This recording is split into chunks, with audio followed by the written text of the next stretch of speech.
good evening and welcome to the news at 6. Getting you all the day's top developing stories this Monday evening. I'm Preeti Shilchi. Here are the headlines. Vice President embarks on a 5-day tour, the two-nation tour of Morocco and Tunisia, visit aimed at strengthening strategic ties.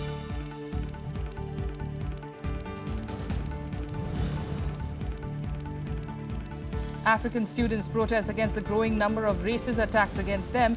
Government assures safety and punishment for those responsible.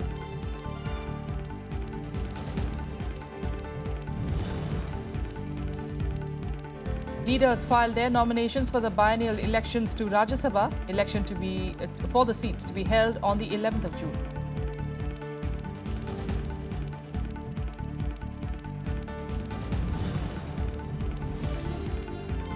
Government moves NGT, asking it not to extend the ban on diesel vehicles to 11 other cities, says the ban will impact local industries and employment.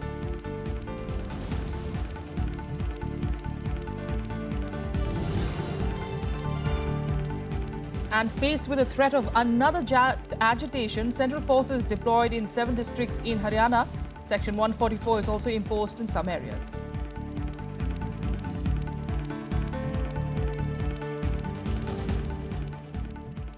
Vice President Hamid Ansari has left on a 5-day tour to Morocco and Tunisia to improve economic ties with the two African countries. Both countries are keen to build a strategic relationship with India. The Vice President is travelling with a parliamentary delegation. Here are more details.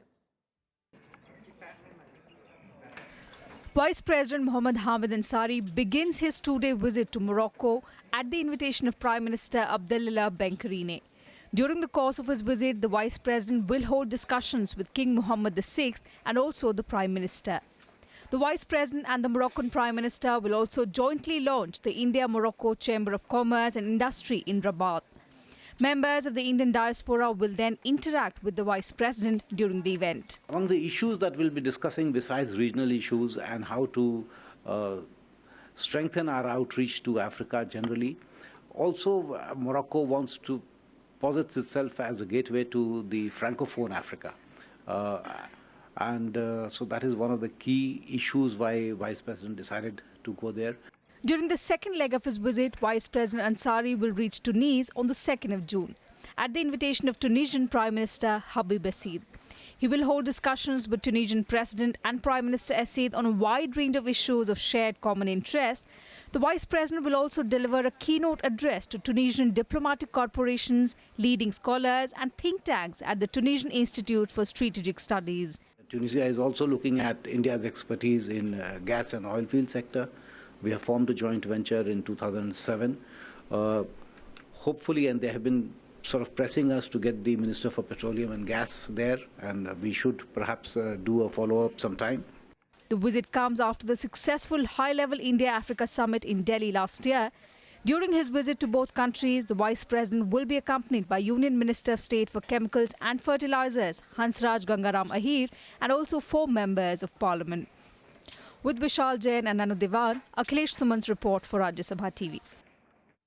Now, at a time when the Vice President is seeking to strengthen Indo-African ties, the government is firefighting the sudden rise in the number of racist attacks on African nationals back home.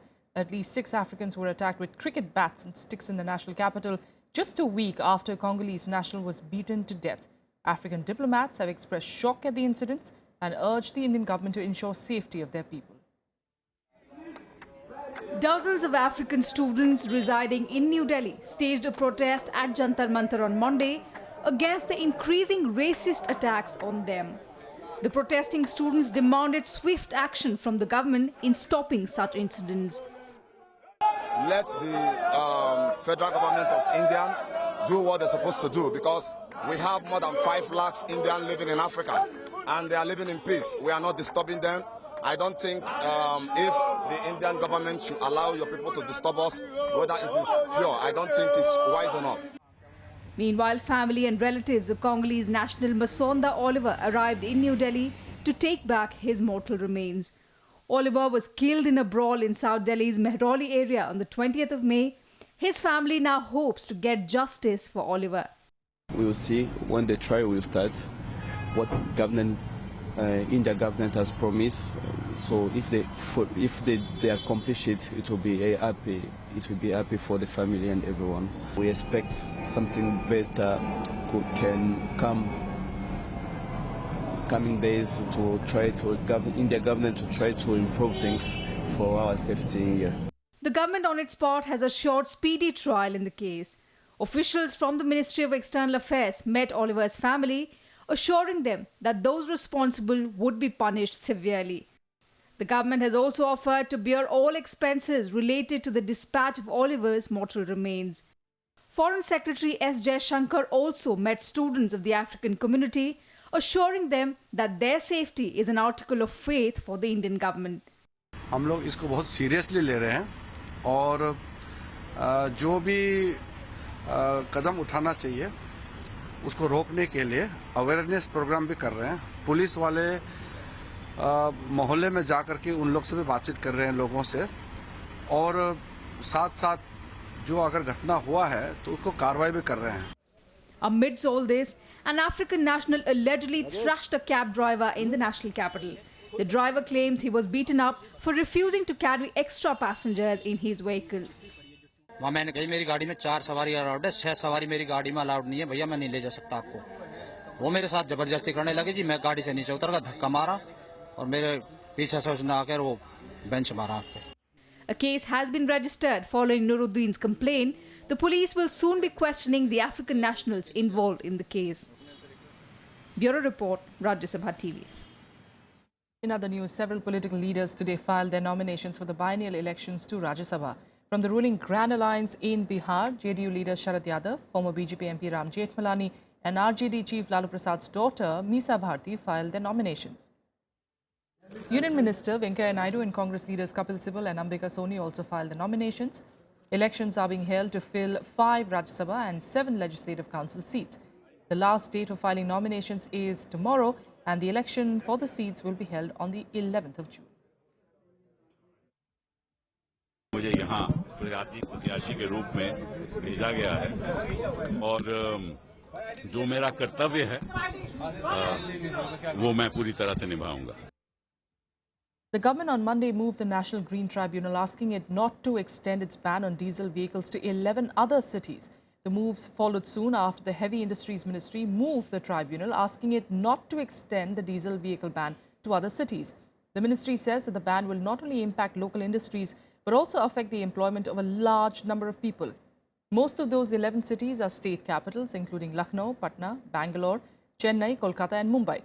May 31st is the deadline for these cities to provide the data on vehicular pollution to the NGT. The tribunal warned on Monday that if a state fails to produce the data, bailable warrant against the chief secretary of that state would be issued. Meanwhile, Finance Minister Arun Jaitley has called the ban on registration of diesel vehicles in the NCR a transient phase. The ban on sale of large diesel cars and SUVs with engines of 2 litres or more was first imposed in December and was recently extended to Kerala, where it has been stayed by the State High Court. The ban has been termed the worst advertisement of India by the world's largest automaker, Toyota. Sensing a backlash from the Jat community after the Punjab and Haryana High Court stayed the reservation granted to them and 5 other communities, central forces have been deployed across Haryana. Jat leaders have threatened to renew their agitation for reservation from the 5th of June. Central forces have been deployed in 7 sensitive districts in the state, including Jind, Kaithal, Bhiwani, Hisar, Sonepat, Jhajjar and Rohtak. These districts had witnessed widespread violence during the stir in February this year. Paramilitary forces are also guarding the crucial Munna Canal, which supplies water to a large part of Delhi. The agitating community had disrupted supply last time, leaving the national capital parched. Forces have also been deployed along the Yamuna River in Sonipat, where the district administration has now imposed Section 144. The state government has also slapped sedition charges against 4 prominent Jat leaders, including Yashpal Malik, who is the national president of the Akhil Bharatiya Jat Arakshan Sangharsh Samiti, or the ABJSS. लगभग 3 महीने पहले जिस प्रकार का घटनाक्रम हुआ, उस घटनाक्रम को ध्यान में रखते हुए आखिर लॉ एंड ऑर्डर की स्थिति को बनाए रखने के लिए हमारी प्रशासनिक व्यवस्थाएं सब हमने मौजूद रखी हैं और मैं मानकर चलता हूं कि इस प्रकार की कोई बात इस बार नहीं होगी और शांतिपूर्वक जो भी 5 तारीख के धरनों की जो बात कही गई है, हमारी बातचीत भी उन लोगों से चली है और उन्हें आश्वासन दिलाया है कि हम शांतिपूर्वक धरने करेंगे। किसी को भी कानून अपने हाथ में नहीं लेने दिया जाएगा। इसके लिए हमने अपनी पूरी की पूरी कंपनी जितनी भी पुलिस फोर्स है उसको कंपनी फॉर्मेशन करवा के लॉ एंड ऑर्डर की ड्रिल्स चल रही हैं हमारी। कोई भी किसी भी तरीके का उल्लंघन करेगा तो उसके खिलाफ सख्त से सख्त कार्रवाई की जाएगी। प्रशासन और पुलिस इस बार बिल्कुल कड़ी से कड़ी कार्रवाई करेगा, जिसके अधीन खास करके जो नेशनल सिक्योरिटी एक्ट है, राष्ट्रीय सुरक्षा अधिनियम, उसके तहत कार्रवाई की जाएगी। अगर कोई भी राइटिंग, कोई भी ऑर्गेनाइज़र जो धरना ऑर्गेनाइज करता है या कोई प्रोवोकेटिव स्पीच देता है तो उसके ऑर्गेनाइजर्स और जितने भी उसके पार्टिसिपेंट्स हैं उसके खिलाफ कार्रवाई की जाएगी। Ministry of Communications and Information Technology will soon move a cabinet note on India Post's payment bank proposal and is likely to seek the approval of the Union Cabinet next month. Telecom Minister Ravi Shankar Prasad said on Monday that the bank will begin functioning from March 2017. Your friendly neighborhood post office will soon begin to offer banking services. Telecom Minister Ravi Shankar Prasad said on Monday that the government is mulling a different ownership structure to professionally run the payment banks of the Department of Posts. The government will invest 400 crore rupees to start the banking services of post offices. ये post bank जो हमारा है, मार्च से हम शुरू करने जा रहे हैं। हम कैबिनेट में शॉर्टली जाने वाले हैं। इन प्रिंसिपल अप्रूवल हो गया है। हमारा जो वास्ट नेटवर्क है पोस्टल का, अभी हमें खाली इन प्रिंसिपल अप्रूवल हुआ है। देश और दुनिया की 50 consortiums are keen to partner with postal department. There are over 150,000 post offices in the country, out of which more than 25,000 are departmental post offices and close to 1.3 lakh are branch post offices. The Reserve Bank of India granted in-principle approval to the Department of Posts for setting up payment banks in September 2015, with a stipulation to complete all formalities for setting up the bank within 18 months. About 50 companies, including global giants like Deutsche Bank, Citibank and Barclays, have shown interest to partner with the Postal Department for these banks. Kriti Mishra, Rajya Sabha TV. Congress leader V. Narayansamy today called on the Lieutenant Governor of Puducherry, Kiran Bedi, formally staking claim to form the government. Narayansamy submitted a letter to Bedi regarding his unanimous election as Congress Legislative Party leader. He also presented to the LG a letter of support from the alliance partner DMK, which won 2 seats in the 30-member assembly. Narayansamy was elected leader of the 15-member Congress Legislative Party on Saturday. He will now be invited by the LG to form a government in Puducherry. Narayansamy, however, will have to get elected to the assembly within 6 months, as he did not contest the polls this time. With that, a quick break here. We'll be back with more news in a bit. Do stay with us.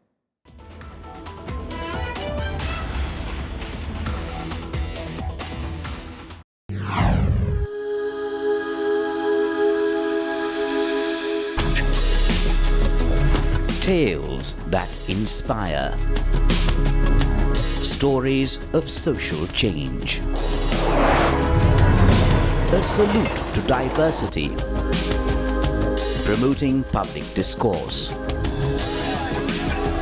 Events that motivate. Inspiring the innovative spirit. Watch Rajya Sabha television documentaries. Mondays, Tuesdays and Wednesdays at 10:30 p.m.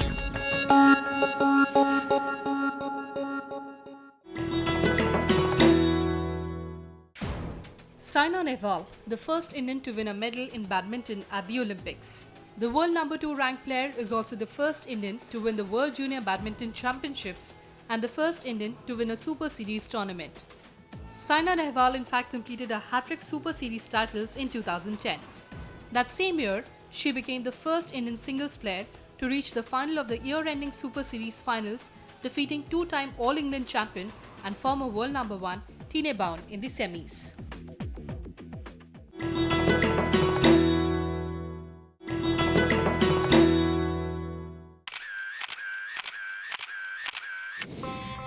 Hemkund Sahib, sacred shrine of the Sikhs, widely acclaimed for being the highest in the world, located in the Himalayas at an altitude of 15,200 feet.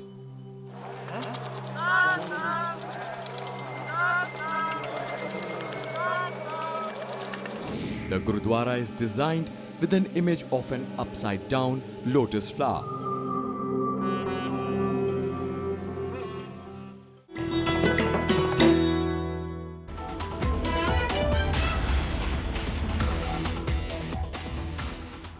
Welcome back. Let's talk about the weather now. And though the pre-monsoon showers have brought down temperatures in some parts of North India, the rains have also left behind a trail of death and destruction.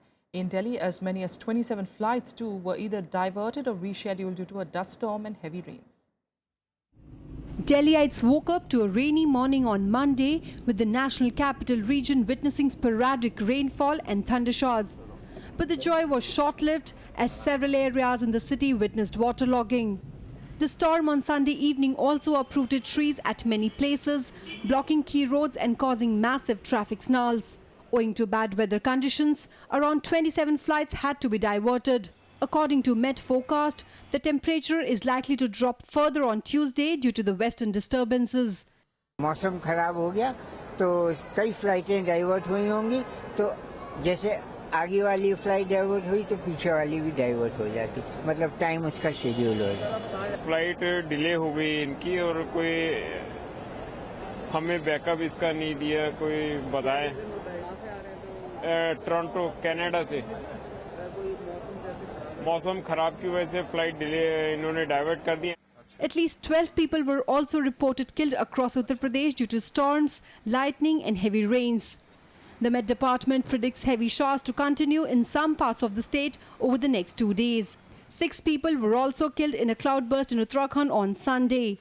Heavy rainfall is also expected to hit the hill districts of Champawat, Almora, Nainital, Tehri and Pauri in Uttarakhand in the next 24 hours. Thunderstorms accompanied by squall is likely in Himachal Pradesh, Uttarakhand, Punjab, Haryana, Chandigarh, Bihar, Jharkhand, West Bengal and Tamil Nadu. The Met Office also forecasts heavy rain at isolated places in Arunachal Pradesh, Assam, Meghalaya and South Interior Karnataka. Bureau Report, Rajya Sabha Television. The Mumbai police has initiated a probe against Mumbai-based comedian TanmayBhatt after political parties lodged a complaint against him for allegedly mocking Lata Mangeshkar and Sachin Tendulkar in a video. The BJP, Shiv Sena and the Maharashtra Navnirman Sena have demanded action against Bhatt for his video in which he takes jibes at the legends. Taking strong exception to the video, the Shiv Sena has also asked Chief Minister Devendra Fadnavis to take stringent action against the stand-up comedian, also demanding that the video be removed from online portals. Bollywood actors too have reacted sharply to the video. Sachin Tendulkar जी और लता मंगेशकर जी का तो सार्वजनिक अपमान करने का ये प्रयास है. So this is nothing but a clear-cut case of defamation. साथ ही में उसके साथ-साथ ये इंसल्ट अपमानित करने का भी प्रयास है. इसके पहले भी इन्होंने यही हरकत की है, तो मुझे लगता है सरासर विचार स्वातंत्र्य और उच्चार स्वातंत्र्य इसका ये गलत तरीके से इस्तेमाल कर रहे हैं और इसलिए इसके बारे में गवर्नमेंट को ही खुद होकर कदम उठाना जरूरी है. इसी तरीके का मेमोरेंडम मैंने एक मुंबई पुलिस को भी भेजा है और मेरी अपेक्षा है इसके बारे में कि सरकार जरूर कदम उठाएगी. ये एक मानसिक विकृति हमें लगती है और इस पर जो है पुलिस ने जो है हरकत में आना जरूरी है. किसी के भी बारे में अगर इस प्रकार का कोई भी होता है वाकया तो उसके लिए पुलिस ने इस पे तुरंत कार्रवाई करनी चाहिए और जिन्होंने इस प्रकार का वक्तव्य किया है और उनका जो मजाक उड़ाने का एक प्रयत्न, ये उनका मजाक नहीं, ये पूरे देश का मजाक है. And now let's take through some more national news updates in Nationwide. The Jammu and Kashmir Assembly saw another day of disruptions as the opposition National Conference leaders staged a walkout again today. The walkout happened as the budget speech was being presented. The National Conference was protesting the Handwara killings. Independent MLA Sheikh Abdul Rashid was also marshalled out after he demanded an explanation from the government on the killings.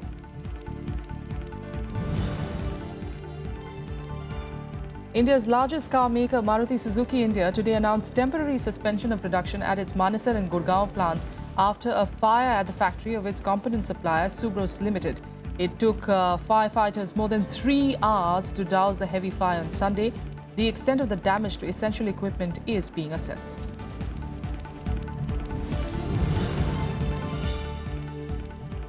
The Kerala High Court today refused to hand over the Perambavoor rape and murder case to the CBI. The incident has been termed as Kerala's Nirbhaya case due to the chilling similarities that it has to the 2012 Delhi case. The victim's family has alleged several lapses in the investigation carried out by the state police. And now let's get to international news. And the Iraqi army has launched its assault against the Islamic State in the latter's stronghold Fallujah. The assault was launched in the early hours of Monday, with troops entering the city from 3 directions. The assault came even as the militant group carried out counterattacks in the capital, Baghdad. The Iraqi army has begun an operation to storm Fallujah, the Islamic State group's stronghold near Baghdad. As the military unit tries to advance in the city, explosions and gunfire can be heard in Fallujah's southern Naimia district. The army is taking it slow, not launching a full attack on the city in order to give civilians time to flee. Backed by Shiite militias on the ground and airstrikes from the US-led coalition, the army is hoping to soon completely encircle the city. هذا أحد المعوقات إلى عملية الفلوجة، ولدينا قلق كبير وشديد على أرواح المدنيين في مدينة الفلوجة، ولذلك نحن وجهنا إنذار لأهالينا في مدينة الفلوجة بضرورة ترك المدينة حرصا منا على سلامتهم، وسنبذل كل الجهد إن شاء الله من أجل سلامة المدنيين. The Iraqi army first began the operation to recapture Fallujah on May 23rd. Troops first tightened their siege around the city before beginning the direct assault on Monday. Fallujah was the first Iraqi city to fall under the control of the Islamic State militants in January 2014. أنا هذا اليوم اللي أأكد للأخوان العمليات تسير نحو وفق الخطة المرسومة بمعنويات عالية بهمم عالية، وبكل صراحة العملية تقدمت بخطوات فاقت توقعاتنا. Meanwhile, Islamic State militants unleashed a wave of bombings targeting commercial areas in and around Baghdad, killing at least 20 people. Such attacks by the militants are being seen as an attempt by them to distract the security forces' attention away from the front lines. Bureau Report, Rajya Sabha TV. And now let's change tracks. Get you all the latest from the world of sports in Sports Beat. Asian Games discus throw gold medal winner Seema Punia has qualified for the Rio Olympics with a 62.62 meters effort at the Pat Young's Throwers Classic at Salinas in California. Punia crossed the Rio Games qualification standard of 61 meters with her season's best effort. She is the 19th Indian track and field athlete to have qualified now for Rio. Indian goalkeeper Gurpreet Singh Sandhu created history on Sunday by becoming the first football player from the country to appear in a top-division European League match. Sandhu played for his Norwegian Tippeligaen club Stabæk FC on Sunday. Stabæk thrashed their opponents 5-0 as 24-year-old Sandhu celebrated the occasion by keeping a clean sheet.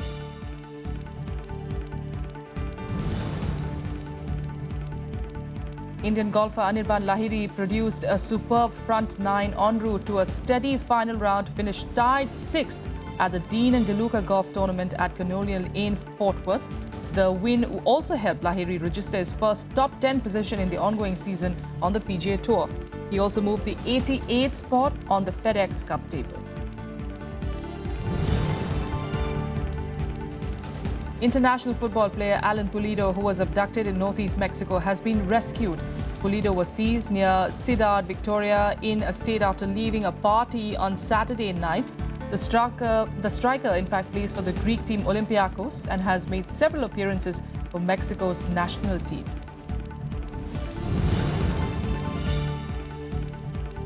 World number 2 Andy Murray and defending champion Stan Wawrinka have advanced to the quarterfinals of the French Open. Murray made the last 8 for the 6th time with a 7-6, 6-4, 6-3 win over John Isner of the United States. While third-seeded Wawrinka saw off Serbia's Viktor Troicki 7-6, 6-7, 6-3, 6-2 for his 11th straight win in the year's second Grand Slam. And that's all we have for you on the news at 6. Thank you so much for joining us.